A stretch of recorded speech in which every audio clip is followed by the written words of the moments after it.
Halo teman-teman, di sini saya akan menjelaskan mengenai bunyi dan juga cahaya.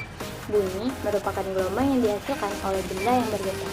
Sifat-sifat bunyi yaitu bunyi merambat menggunakan medium, bunyi dapat dibiaskan, dan bunyi dapat dipantulkan.